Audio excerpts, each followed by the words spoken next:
guys, kembali lagi di Scary Stories. Sebelumnya, kita sudah membahas satu film berjudul The Call. Nah, film itu bukan satu-satunya film yang menggunakan judul The Call di tahun 2020.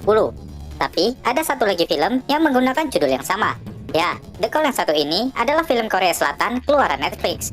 Walau berjudul sama, namun cerita yang disuguhkan jauh berbeda. Di mana film ini dibuat berdasarkan film Puerto Rico berjudul The Caller. The Call ini menceritakan misteri panggilan dari tahun yang berbeda.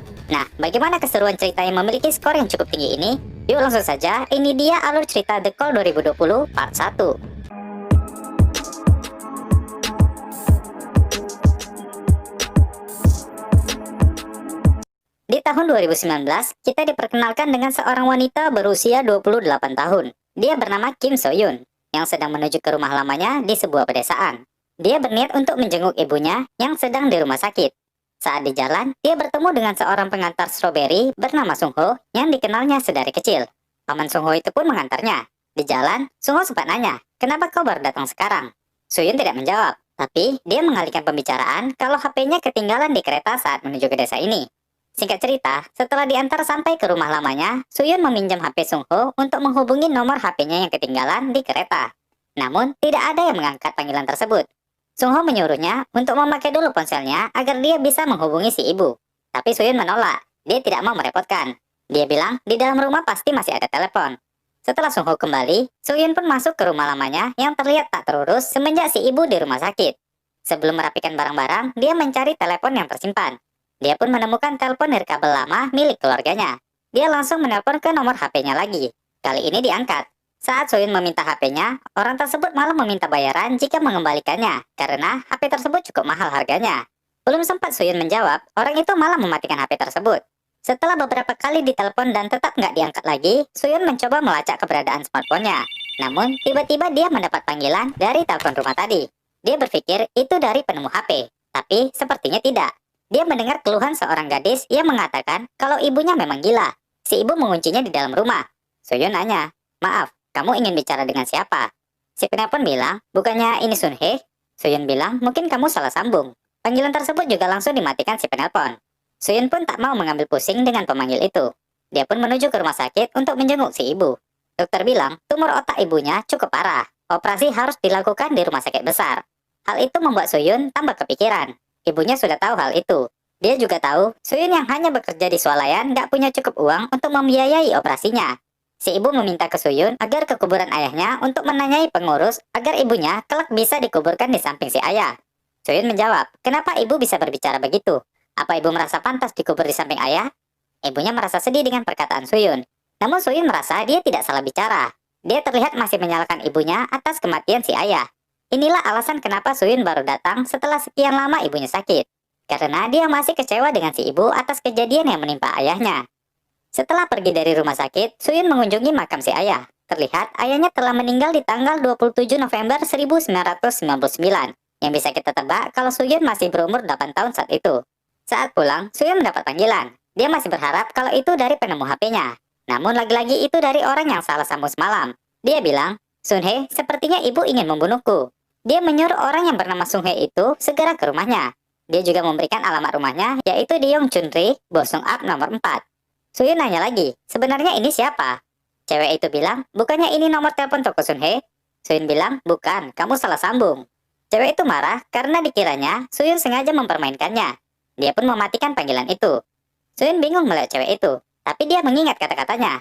Dia pun melihat alamat, dan jelas alamat yang disebut cewek tadi adalah alamat rumah lamanya ini. Malamnya saat tidur, Suyun mendengar suara benda jatuh dari rumahnya. Dia pun terbangun dan menghidupkan lampu. Dan dia tidak menemukan siapapun.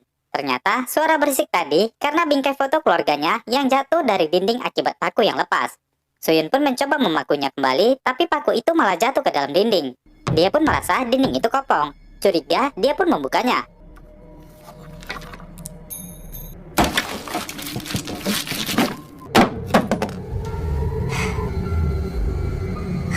Dia menemukan anak tangga di balik dinding tadi.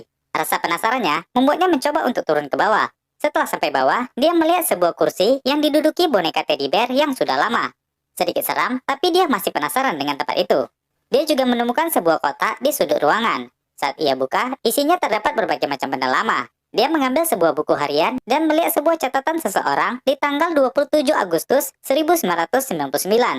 Catatannya berisi cara pengusiran setan, kamar mandi berhantu, dan ibu membakarku. Di buku itu juga terselip sebuah foto seorang wanita. Suyun yang penasaran pun menanyai foto tersebut kepada paman Sungho, si pengantar stroberi. Sungho bilang itu foto Yongsuk. Berdasarkan catatannya, Suyun jadi bertanya, apa dia seorang dukun?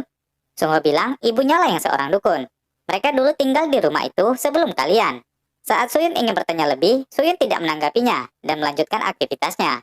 Foto itu diambil tanggal 26 November 1999, tepat 1 hari sebelum ayah Suyun meninggal.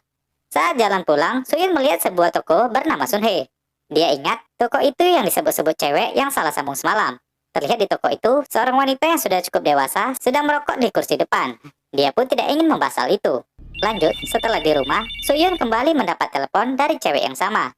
Dia meminta Sunhae cepat datang kemari, karena ibunya ingin membakar dirinya sekarang.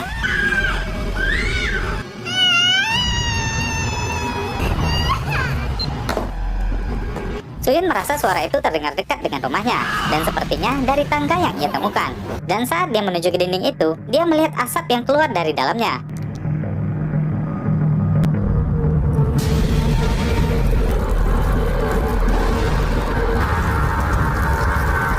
Besoknya Suyun menghubungi nomor yang menelponnya itu. Cewek itu marah karena semalam tidak datang ke rumahnya. Suyun bertanya untuk memastikan, apa benar alamatmu di Yongchungri, Bosung Ap nomor 4? Cewek itu nanya lagi, apa kau memang bukan Sunhae? Suyun bilang, aku melihat fotomu, Oh Yun-suk. Foto itu diambil 26 November 1999. Si cewek yang bernama Yongsuk ini bilang kalau hari ini masih tanggal 18 November. Suyun langsung membacakan apa yang ditulis Yongsuk pada tanggal sebelumnya di buku hariannya. Yongsuk kaget dan mengecek buku hariannya dan memang benar apa yang dikatakan Suyun. Yongsuk mengira kalau Suyun sedang memperhatikannya. Suyun bilang, walau sulit dijelaskan, sepertinya kita berada di satu rumah yang sama namun di tahun yang berbeda. Yongsuk masih bingung dan mengatakan mungkin dia salah sambung. Suyun menyuruh sebentar karena dia ngecek di internet tentang peristiwa yang terjadi tanggal 18 November 1999 dan dia menemukan pesawat jatuh dekat Bandara Gimpo. Suyun pun mengabari peristiwa itu akan terjadi nanti malam. Dan ketika malam, saat ibu Yongsuk menemaninya makan malam, Yongsuk berkomentar karena dia menilai makanannya seperti bukan makanan manusia. Ibunya kesal dan bilang, apakah kamu ingin ke rumah sakit jiwa? Kamu ingin seperti ibumu?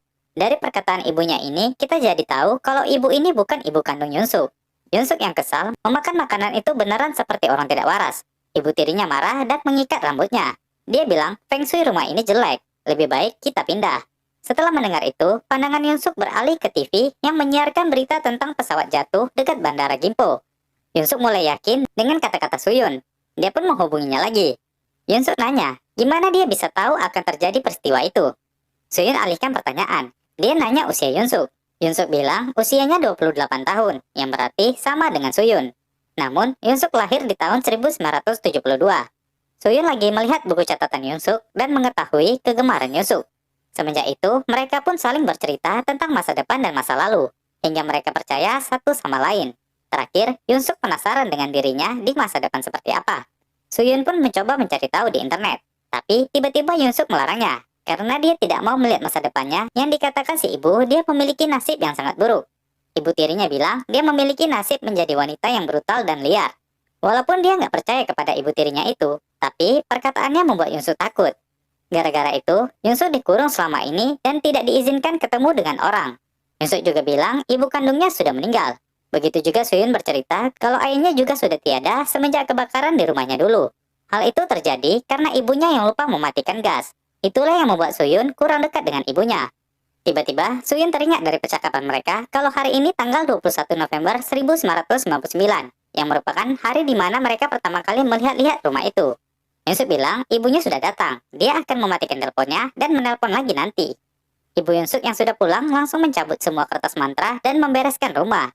Hari ini tanggal 21 November, di mana ada keluarga baru yang ingin melihat-lihat ke rumah mereka untuk ditepati. Mereka adalah keluarga Suyun. Saat itu, Suyun masih berusia 8 tahun.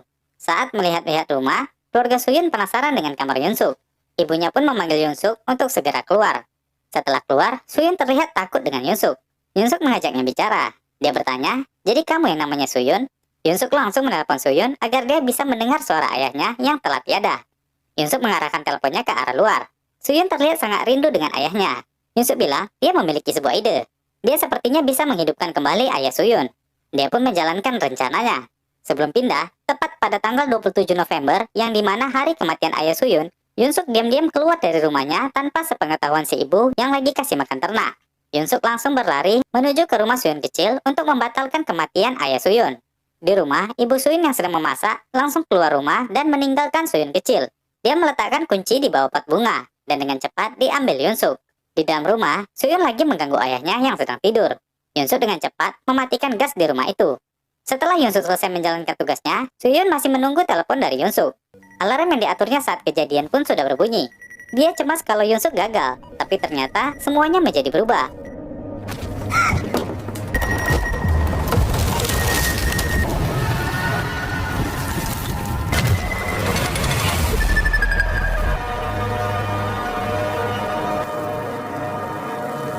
Suyun keluar rumah dan melihat rumah pindahannya itu kini telah menjadi indah dan cantik. Dalam hatinya, apa yang telah terjadi? Dia melihat ibunya dalam keadaan sehat sedang menyirami kebun. Dan tiba-tiba ayahnya menyapa dengan membawakan seekor katak yang masuk ke kebunnya. Suyun tidak mendengar kata-kata ayahnya. Rasa rindunya membuatnya tidak tahan untuk memeluk orang yang paling ia sayangi tersebut. Orang tuanya tidak mengerti kenapa Suyun tiba-tiba menangis. Dunia telah berubah dengan pembatalan kematian si ayah yang dilakukan Yunsuk. Suyun sangat berterima kasih kepadanya. Yunsuk sendiri merasa keren karena dia berhasil merubah masa depan. Sebagai tanda ucapan terima kasihnya, Suyun memutarkan lagu dari grup band favorit Yunsuk di masa depan. Mereka semakin akrab dengan membuat beberapa hal menarik untuk dilihat di masa depan. Namun, perlahan Suyun yang sangat senang karena telah berkumpul dengan orang tuanya, mulai sibuk dengan urusannya dan menjadi kurang waktu kepada Yunsuk. Yunsuk kembali mulai merasa kesepian, hingga suatu malam Suyun mendapat panggilan lagi dari Yunsuk. Saat dia angkat, dia mendengar kalau ibu Yunsuk mengetahui kalau Yunsuk menghubungi orang luar. Yunsuk kembali disiksa ibu tirinya yang dukun itu. 여보세요? 여보세요, 영수가.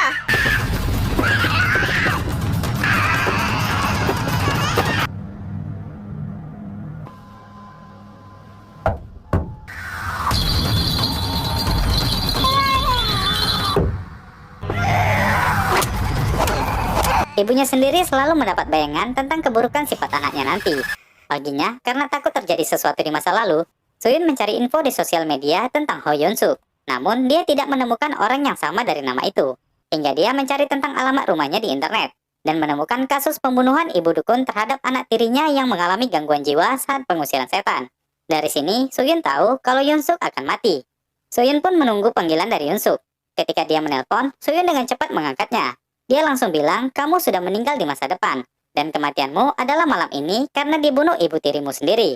Dari itu, Yunsuk pun menyusun rencana untuk malam ini. Malam itu, ibunya bersiap dengan mengambil belati yang disimpan di akuarium dan menuju ke kamar Yunsuk.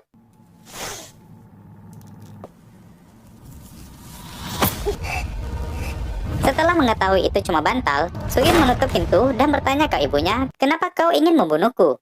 Ibunya bilang, ramalan yang dilihat ibunya di masa depan memperlihatkan kalau Yunsuk akan membunuh beberapa orang. Dari itu, dia berusaha agar hal itu tidak terjadi.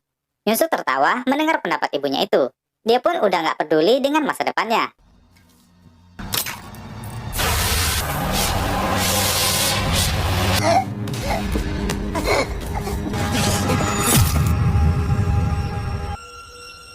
Setelah membunuh si ibu, Yunsuk menelpon Suyun.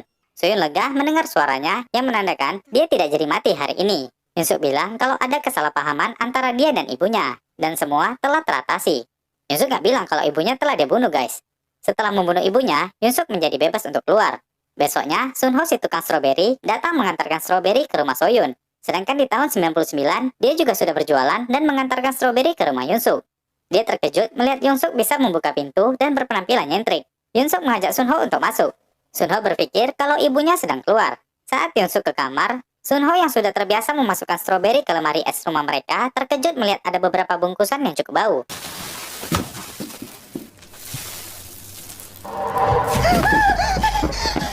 Yunsuk datang melihat Sunho yang telah mengetahui mayat ibunya yang dimutilasi. Dia pun segera mencari benda untuk membunuh Sunho. Sunho melihat ada telepon yang bisa ia gunakan untuk minta tolong. Di tahun 2019, Suyun sedang berkumpul menikmati stroberi dari Sunho. Tiba-tiba dia mendengar ada telepon masuk. Dengan cepat ia mengangkatnya. Namun dia tidak mendengar suara Yunsuk, melainkan suara seorang pria yang tidak asing baginya. dia mendengar pria itu meminta tolong, tapi Yunsuk keburu membunuhnya. Telepon langsung dimatikan Yunsuk. Soyun nggak tahu apa yang terjadi, namun dia tahu itu suara Paman Sunho pengantar stroberi.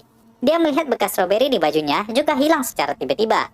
Dia turun dan bertanya, di mana Paman Sunho? Ayah dan ibunya tidak kenal siapa itu Paman Sunho. Dia mengecek di kulkas, namun tidak ada stroberi. Dia juga ke kebun Sunho, namun kebun itu juga sudah lama tidak ada. Dia pun bertanya ke kantor polisi setempat. Namun yang mereka tahu, dulu ada kebun stroberi di situ. Dan Park Sunho si pemilik kebun sudah lama meninggal.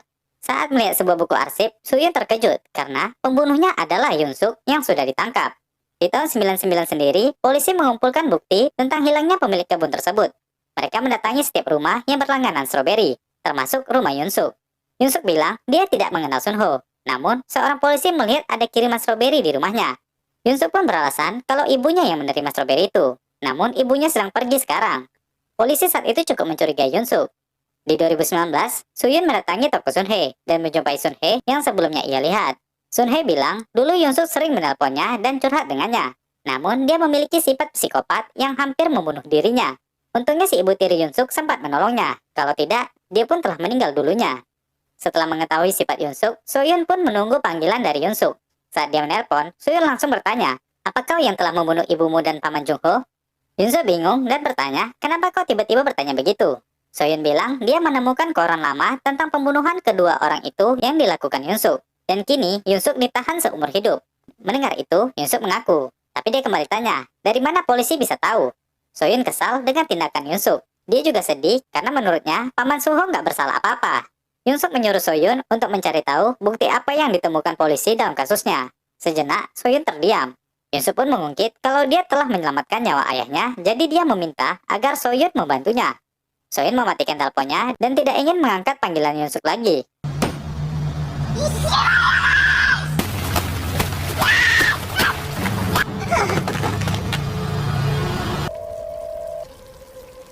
Hingga pada saat itu, Soyun kecil bersama ayahnya menuju ke rumah Yunsuk.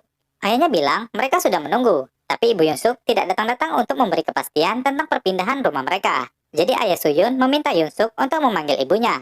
Yunsuk pun mempunyai rencana lain. Dia bilang ibunya sedang tidur. Dia menyuruh mereka untuk masuk. Di tahun 2019, Soyun masih khawatir dengan Yunsuk. Saat di mobil, ayahnya menyuruh Soyun untuk belajar membawa mobil. Dan di tahun 99, Yunsuk pun menjalankan aksinya.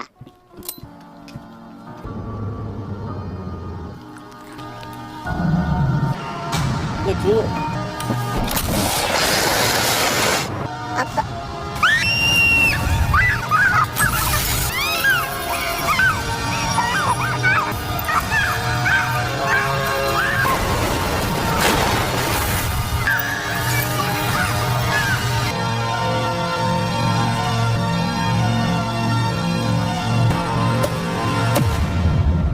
Nah guys, ayah Soyun pun mati kembali. Dan hal itu membuat Soyun kembali susah. Sekarang Soyun kecil berada di tangan Yunsuk. Mampukah Soyun menyelesaikan semua misteri ini dan mengalahkan tindak kejahatan Yunsuk dari masa lalu? Temukan jawabannya di The Call Part 2 di video berikutnya. Jadi, ditunggu ya. 진짜 네가